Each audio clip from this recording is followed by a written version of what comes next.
शनि देव को ग्रहों का राजा भी कहा जाता है। भगवान भोलेनाथ ने इन्हें न्याय के देवता की उपाधि दी है। शनि देव को बहुत जल्दी क्रोध आता है। इसी की वजह से इनकी अपने पिता सूर्य देवता से कभी नहीं बनी।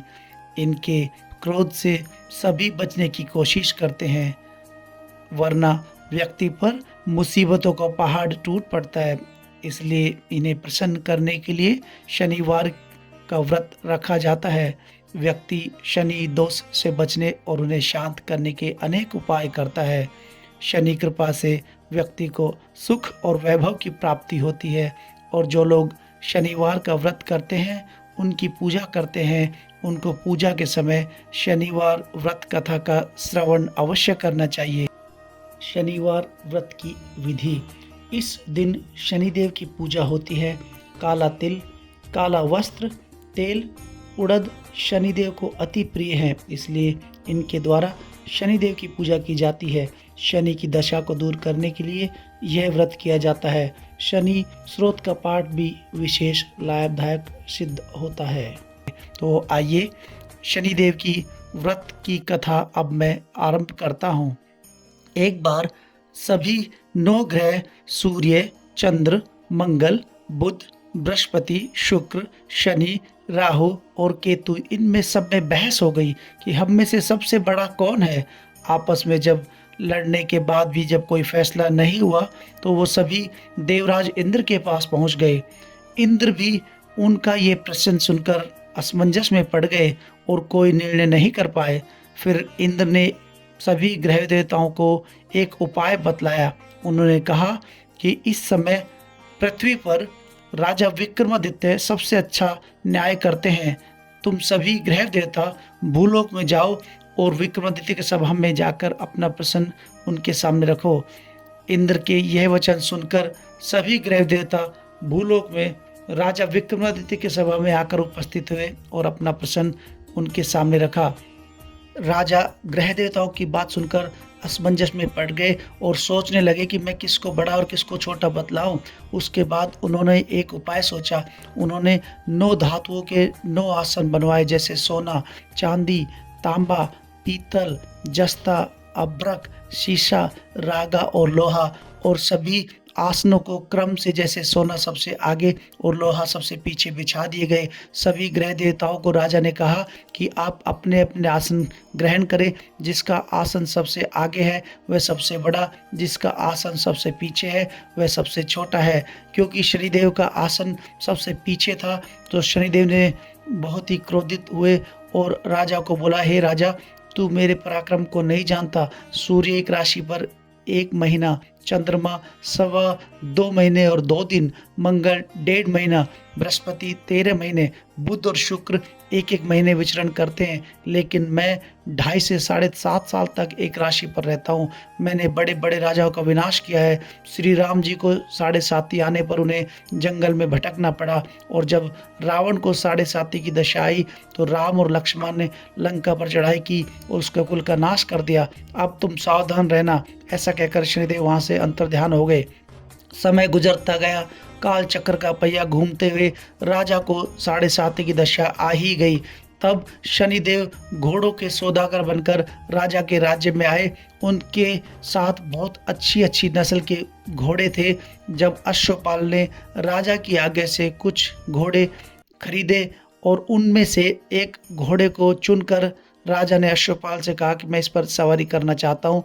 और जैसे ही राजा उस घोड़े पर सवारी के लिए चढ़ा, घोड़ा राजा को जंगल में लेकर अदृश्य हो गया। अब राजा इधर उधर भटकता रहा। एक ग्वाले को देखा। ग्वाले ने राजा को पानी पिलाया। राजा की अंगुली में एक अंगूठी थी। राजा ने उस ग्वाले को वो उपहार स्वरूप दी और शहर की ओर चल दिया। राजा शहर में पहुंचकर एक सेठ की दुकान पर जाकर बैठ गया और अपने आप को उज्जैन का रहने वाला तथा अपना नाम वी का बतलाया। सेठ ने उसको एक कुलीन मनुष्य समझकर जल आदि पिलाया, और भाग्यवश उस दिन सेठ की दुकान पर बहुत अधिक बिक्री हुई। तब सेठ ने उसको भाग्यवान पुरुष समझकर भोजन कराने के लिए अपने साथ अपने घर पर ले गया। भोजन करते समय राजा विक्रमादित्य ने एक आश्चर्यजनक घटना देखी। जिस खूंटी पर हार लटक रहा था वह खूंटी उस हार को निगल रही थी। भोजन के पश्चात जब सेठ कमरे में आया तो उसे कमरे में हार नहीं मिला। उसने यही सोचा कि सिवाय वीका के इस कमरे में तो कोई है नहीं, तो अवश्य इसी ने हार चोरी की है। परंतु वीका ने हार चुराने से इनकार किया। इस पर 5-7 आदमी उसको पकड़कर नगर के फौजदार के पास ले गए। फौजदार ने उसको वहाँ के राजा के सामने उपस्थित कर दिया और कहा कि यह आदमी भला प्रतीत होता है, चोर मालूम नहीं होता, परंतु सेठ का कहना है कि इसके सिवाय और कोई घर में आया ही नहीं, इसलिए अवश्य ही इसी ने चोरी की है। राजा ने आज्ञा दी, इसके हाथ पैर काट कर चौरंगा कर दिया जाए। राजा की आज्ञा का तुरंत पालन किया गया और वीका के हाथ पैर काट दिए गए। कुछ काल व्यतीत होने पर एक तेली उसको अपने घर पर ले गया और उसको कोलू पर बिठा दिया। वीका उस पर बैठा हुआ अपनी जुबान से बैल हाँकता रहा। इस काल में राजा पर शनि की दशा समाप्त हो गई। वर्षा ऋतु के समय वह मल्हार राग गा रहा था। यह राग सुनकर शहर के राजा की कन्या मन भावनी उस मल्हार राग पर मोहित हो गई। राजकन्या ने राग गाने वाले की खबर के लिए अपनी दासी को भेजा। दासी सारे शहर में घूमती रही। जब वह तेली के घर के निकट से निकली तब वह देखती है कि तेली के घर में जो चौरंगिया है वह मल्हार राग गा रहा है। दासी ने लौटकर राजकुमारी मनभावनी को सब वृत्तांत सुना दिया। बस उसी क्षण राजकुमारी मनभावनी ने अपने मन में यह प्रण कर लिया कि चाहे कुछ भी हो, मुझे इस चौरंगिया के साथ ही विवाह करना है। प्रातःकाल होते ही जब दासी ने राजकुमारी मनभावनी को जगाना चाहा तो राजकुमारी अनशन व्रत लेकर पड़ी रही। दासी ने रानी के पास जाकर राजकुमारी के न उठने का वृत्तांत सुनाया। रानी ने वहां आकर राजकुमारी को जगाया और उसके दुख का कारण पूछा। राजकुमारी ने कहा कि माताजी, मैंने यह प्रण किया है कि तेली के घर में जो चौरंगिया है मैं उसी के साथ विवाह करूंगी। माता ने कहा, पगली, तू यह क्या कह रही है? तेरा किसी देश के राजा के साथ विवाह किया जाएगा। कन्या कहने लगी, माताजी, मैं अपना वचन कभी नहीं तोड़ दूंगी, मैं अपना प्राण त्याग दूंगी, लेकिन वचन नहीं तोड़ूंगी। माता ने चिंतित होकर यह बात महाराज को बतलाई। महाराज ने भी आकर उसे समझाया कि मैं अभी देश देशांतर में अपने दूत भेजकर तुम्हारे लिए सुयोग्य, रूपवान एवं बड़े से बड़े गुणी राजकुमार के साथ तुम्हारा विवाह करूंगा। परंतु राजकुमारी ने कहा, पिताजी, मैं अपने प्राण त्याग दूंगी, परंतु किसी दूसरे से विवाह नहीं करूंगी। यह बात सुनकर राजा क्रोधित हुआ और कहा, यदि तेरे भाग्य में ऐसा ही लिखा है तो जैसी तेरी इच्छा हो वैसा कर। राजा ने तेली को बुलाकर कहा कि तेरे घर में जो चौरंगिया है उसके साथ मैं अपनी कन्या का विवाह करना चाहता हूँ। तेली ने कहा, महाराज, यह कैसे हो सकता है? कहाँ आप राजा और कहाँ मैं एक नीच तेली। राजा ने कहा, भाग्य के लिखे को कोई नहीं टाल सकता, जाओ अपने घर जाकर विवाह की तैयारियां करो। फिर तेली अपने घर आया, तोरण और मंडप सजाए और राजकुमारी मन भावनी का विवाह चौरंगिया विक्रमादित्य के साथ कर दिया। और रात्रि को जब विक्रमादित्य और राजकुमारी मनभावनी महल में सोए हुए थे तो शनिदेव ने विक्रमादित्य को स्वप्न में दर्शन दिए और कहा कि राजा, तूने मुझको छोटा बतलाकर कितने दुख उठाए हैं। राजा ने शनिदेव से क्षमा मांगी। शनिदेव राजा को क्षमा किया और कहा कि तुम्हारे हाथ पैर मैं वापस कर सकता हूँ। तब राजा विक्रमादित्य ने शनिदेव से प्रार्थना की, महाराज, मेरी एक और प्रार्थना स्वीकार करें, जैसा दुख आपने मुझे दिया और किसी और को मत देना। शनिदेव ने कहा, तुम्हारी प्रार्थना स्वीकार है।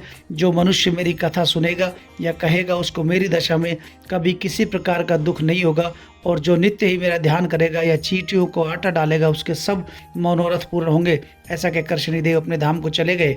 जब राजकुमारी मनभावनी की आंख खुली तो उसने चौरंगिया के हाथ पैर देखा तो बड़ी प्रसन्नता व्यक्त की, बड़ा आश्चर्य व्यक्त किया। उसको देखकर राजा विक्रमादित्य ने सारा वृत्तांत कह सुनाया। यह बात सुनकर राजकुमारी अत्यंत प्रसन्न हुई। प्रातःकाल राजकुमारी से उसकी सखियों ने पिछली रात का हाल चाल पूछा तो उसने अपने पति का समस्त वृत्तांत कह सुनाया। तब सबने प्रसन्नता प्रकट की और कहा कि ईश्वर ने आपकी मनोकामना पूर्ण कर दी। जब उस सेठ ने यह घटना सुनी तो वह राजा विक्रमादित्य के पास आया और उनके पैरों पर गिरकर क्षमा मांगने लगा कि आप पर मैंने चोरी का झूठा दोष लगाया, आप मुझे चाहे जो दंड दें। राजा ने कहा, मुझ पर शनिदेव का कोप था, इस कारण यह सब मुझे दुख प्राप्त हुए, इसमें तुम्हारा कोई दोष नहीं। तुम अपने घर जाकर अपना कार्य करो, तुम्हारा कोई अपराध नहीं। सेठ बोला, महाराज मुझे तभी शांति मिलेगी जब आप मेरे घर चलकर प्रीतिपूर्वक भोजन करेंगे।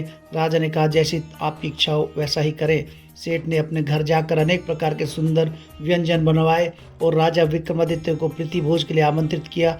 जिस समय राजा विक्रमादित्य भोजन कर रहे थे, एक अत्यंत आश्चर्यजनक घटना सबको दिखाई दी। जो खूंटी पहले हार निगल गई थी, वह अब हार उगल रही थी। जब भोजन समाप्त हो गया तो सेठ ने हाथ जोड़कर बहुत सी मोहरें राजा को भेंट की और कहा, मेरे श्री कौरी नामक एक कन्या है, उसका आप पाणी ग्रहण करें। राजा विक्रमादित्य ने उसकी प्रार्थना स्वीकार कर ली। तब सेठ ने अपनी कन्या का विवाह राजा विक्रमादित्य के साथ किया। राजा के साथ विवाह करने के बाद बहुत सा दान दहेज आदि दिया। कुछ दिनों तक उस राज्य में निवास करने के पश्चात राजा विक्रमादित्य ने अपने ससुर राजा से कहा कि अब मेरी उज्जैन जाने की इच्छा है। फिर राजकुमारी मनभावनी, सेठ की कन्या श्री कौरी तथा दोनों जगह से दहेज में प्राप्त अनेक दास दासी, रथ और पालकियों सहित राजा विक्रमादित्य उज्जैन की तरफ चले। जब वे शहर के निकट पहुँचे और पूर्ववासियों ने राजा के आने का समाचार सुना तो उज्जैन की समस्त प्रजा अगवानी के लिए आई। प्रसन्नता से राजा अपने महल में पधारे। सारे नगर में भारी उत्सव मनाया गया और रात्रि को दीपमाला की गई। दूसरे दिन राजा ने अपने पूरे राज्य में यह घोषणा करवाई कि शनि देव सब ग्रहों में सर्पोरी हैं और मैंने उनको छोटा बतलाया, इसी से मुझको यह दुख प्राप्त हुआ। इस प्रकार सारे राज्य में सदा शनिदेव की पूजा और कथा होने लगी। राजा और प्रजा अनेक प्रकार के सुख भोगते रहे। जो कोई शनिदेव की इस कथा को पढ़ता या सुनता है, शनिदेव की कृपा से उसके सब दुख दूर हो जाते हैं। व्रत के दिन शनिदेव की कथा को अवश्य पढ़ना चाहिए। ओम शांति, ओम शांति, ओम शांति। इसके बाद शनिदेव की आरती अवश्य करें। ओम जय श्री शनि देवा, स्वामी जय श्री शनि देवा। कष्ट न वो नर पाते जो करते सेवा। ओम जय श्री शनि देवा। सूर्य के हे प्रिय पुत्र, हे छाया के पूता, तुमसे विमुख जगत नहीं सुख जाता। ओम जय श्री शनि देवा। जय दुख भंजन सुख दाता, जय रवि नंदन। सेवा करे जो तुम्हारी, जग से तर जाता।